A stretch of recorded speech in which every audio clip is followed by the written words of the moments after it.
કેમ છો? Good morning મારા વાલા મિત્રો. આજે 19/9/2024 અને ગુરુવારનો દિવસ.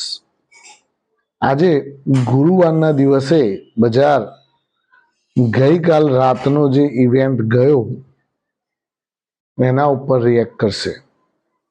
ગઈકાલે રાત્રે શું ઇવેન્ટ ચાલ્યો અમેરિકામાં કે ફેડરલ રિઝર્વ એ ત્યાં આગળ નિર્ણય લેવામાં આવ્યો કે આપણે 50 બેઝિસ પોઈન્ટનો રેટ કટ કરવાના છીએ.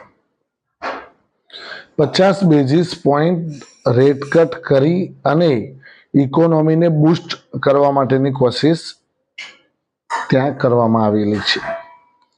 એટલે 5.5% ઘટાડી અને 5% વ્યાજદર કરવામાં આવ્યો. હવે મિત્રો, હજુ પણ જરૂર લાગે તો વ્યાજદર ઘટાડવાની ત્યાંના પોવેલની તૈયારી છે કે ભાઈ જરૂર લાગશે તો હજુ પણ વ્યાજદર ઘટાડીશું, કોઈ ચિંતા નહીં, ઇકોનોમીમાં બૂસ્ટ ચાલુ જ રહેશે. ઇકોનોમીમાં ઓલરેડી પેટ્રોલ નાખેલું છે અને આપણે ફરીથી પાછું પેટ્રોલ નાખીએ છીએ, જેથી કરીને ઇકોનોમીમાં ફૂલ જોશથી કામકાજ આગળ વધતું રહે. આ ટાઈપનું સ્ટેટમેન્ટ પોવેલે આપેલું છે.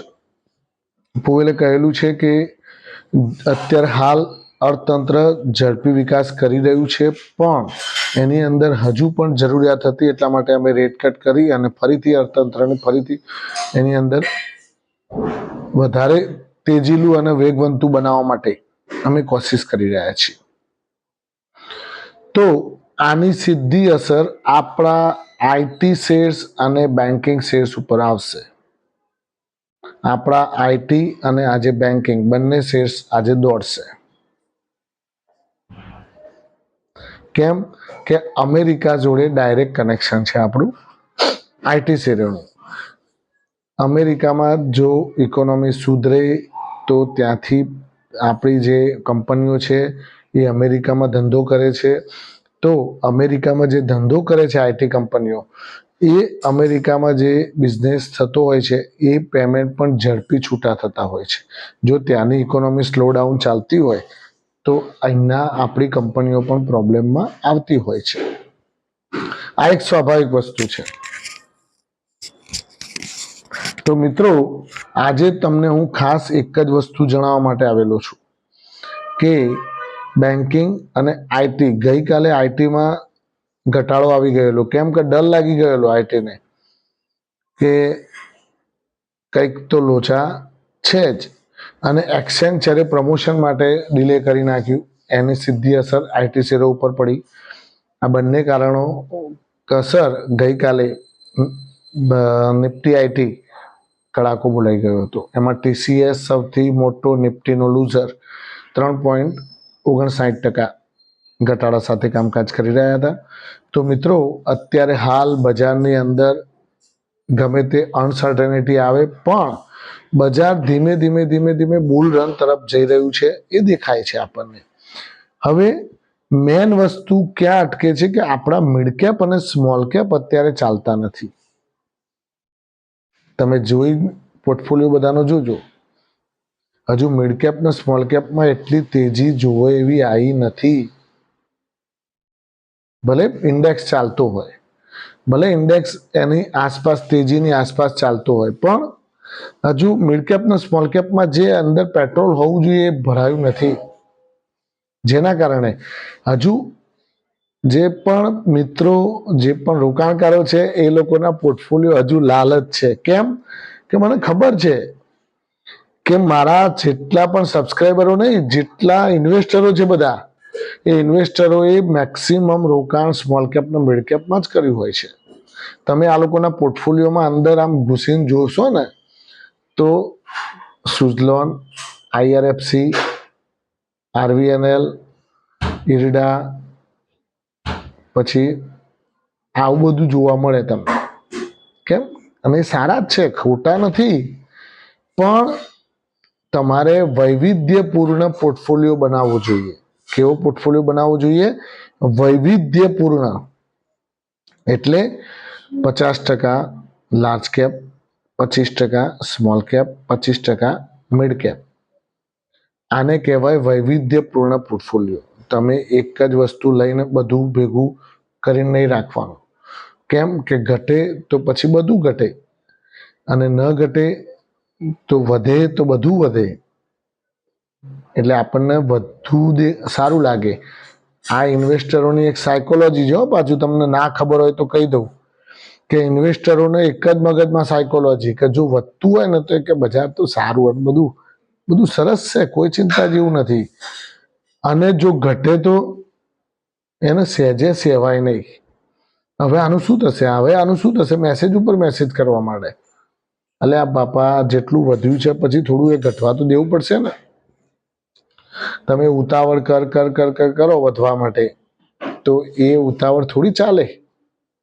એટલે મિત્રો, અત્યારે હાલ બજારની અંદર કન્સોલિડેશન મોડ ચાલતો હતો.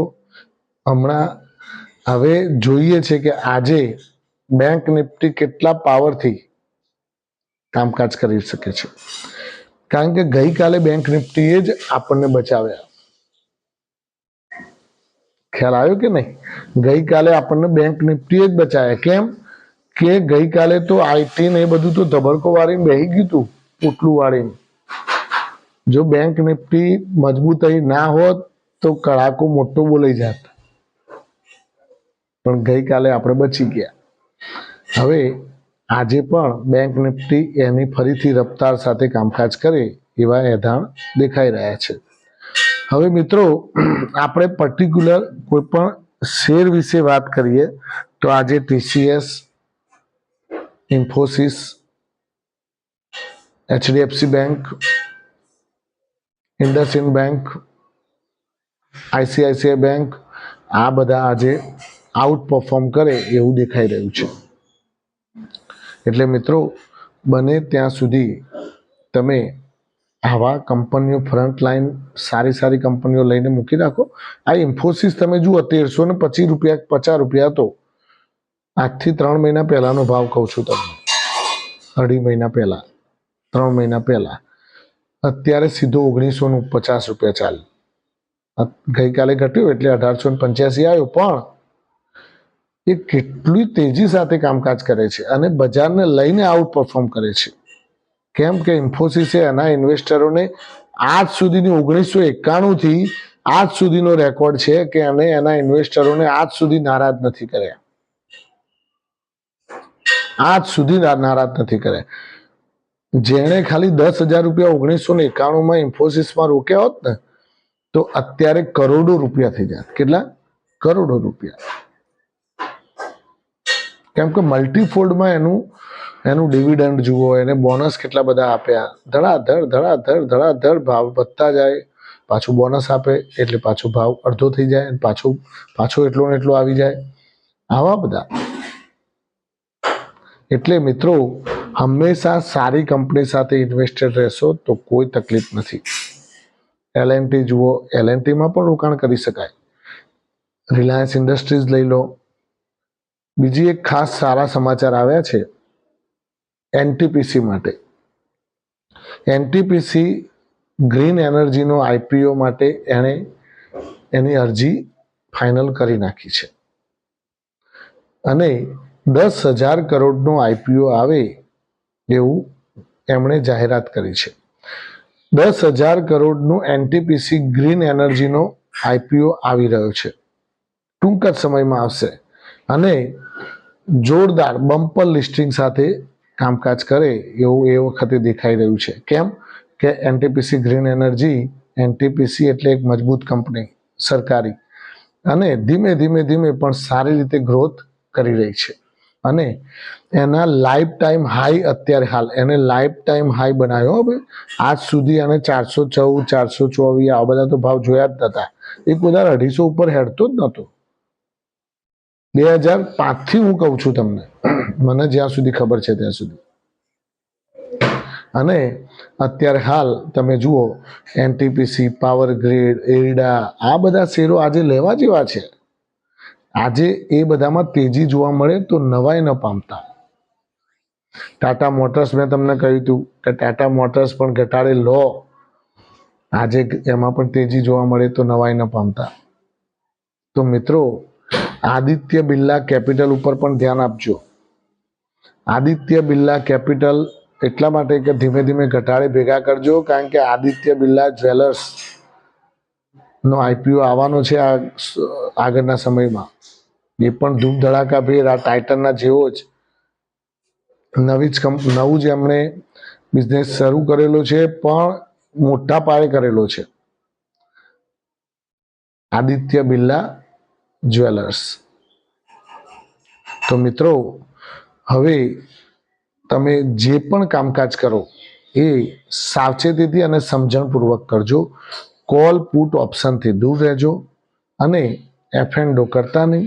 એફએનડોમાં ઘવાઈ જશો, ખબર પણ નહીં પડે અને મોટું નુકસાન ન કરી બેસો. એટલા માટે આ મારા ચેનલના પ્લેટફોર્મ ઉપરથી હું તમને એક સલાહ આપું છું. Thank you very much. ખૂબ ખૂબ આભાર મિત્રો. આજે બજાર તમને તમારા પોર્ટફોલિયોને આજે વેગવંતું બનાવે એવી માય પ્રોફિટ પોઈન્ટ ચેનલની એક મુહિમ છે. Thank you very much. ખૂબ ખૂબ આભાર.